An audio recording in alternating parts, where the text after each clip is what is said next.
Welcome. Don't adjust your dial.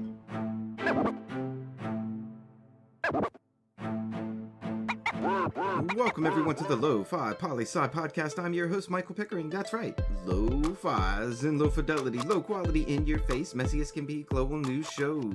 Here we're going to talk about that famous question, what's going on in the world today? I hope everyone's ready. It's Messy Monday, and time for that weekend recap. The news, fresh off that press. The following three stories all come from the AP News International. Thai authorities seek to censor coverage of student protest.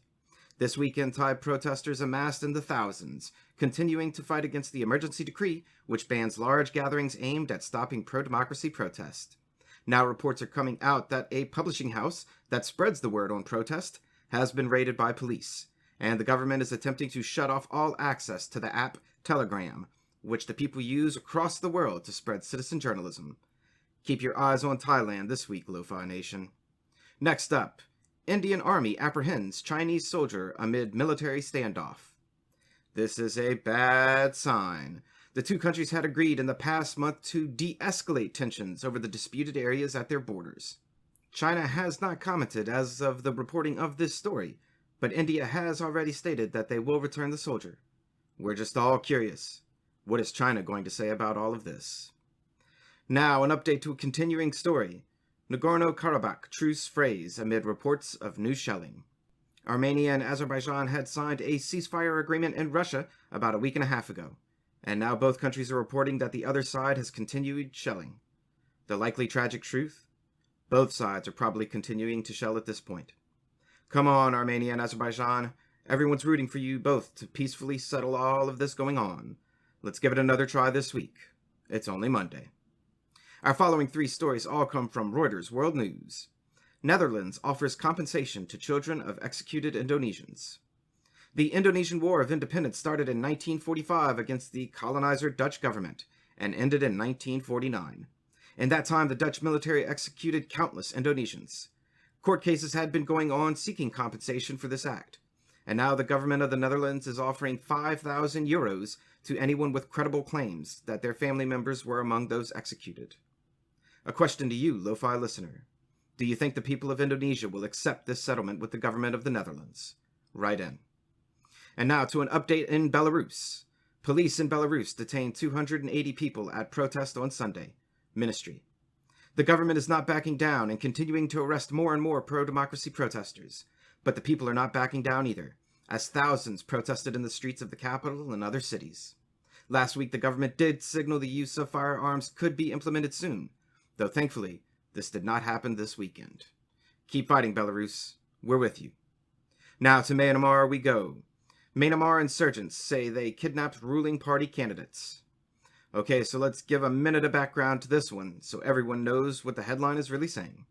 The ruling party is technically the party of famed Nobel Peace Prize winner Aung San Suu Kyi.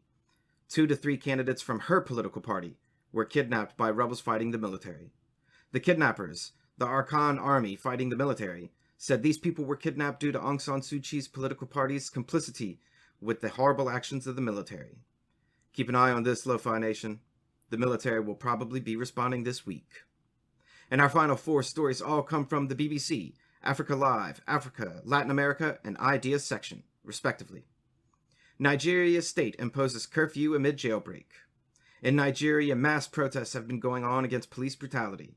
In the southern state of Edo, a government facility was attacked by people posing to be protesters of this movement, though it is unconfirmed who these individuals really were. An unconfirmed number of prisoners were able to escape or were freed, as well as guns and munitions taken from this facility. Now a 24-hour curfew is in effect in order to sort through everything. We'll be keeping a close eye to see how things develop further here. Next up, Chagos Islands dispute.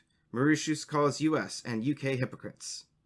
So much to unpack here. I'll try to keep it brief. Mauritius states that, in order to gain independence from the UK in 1965, they were forced to give up the Chagos Islands. The UK doesn't see it that way. Go figure. But now, with a ruling from the United Nations International Court of Justice that backs this initiative, Mauritius is pushing back. The UN General Assembly even voted in favor of giving back these islands. The UK says that they've had sovereign control over these islands since 1814, and they have the right to keep them. Oh, really, UK? Let me ask you a little question. Who had control of the Chagos Islands in 1813 that you stole them from? Just a thought. Now to Latin America we move. Indigenous Colombians march on Bogota over killings. Over 6,000 indigenous Colombians have traveled almost 400 miles to meet the president of the country. Their grievances: they've seen increases in their leaders being murdered. They are consistently caught between the government military and insurgent fighting, and are not consulted about major development programs on their lands. In short, their claim is that the Colombian government has simply been ignoring them. Well, Mr. President, heads up. Over 6,000 people are coming to the presidential palace this week to knock on your door. Perhaps you should listen to what they have to say. And a last piece of news to send you on your way for the week. The girl who changed the world with an acorn.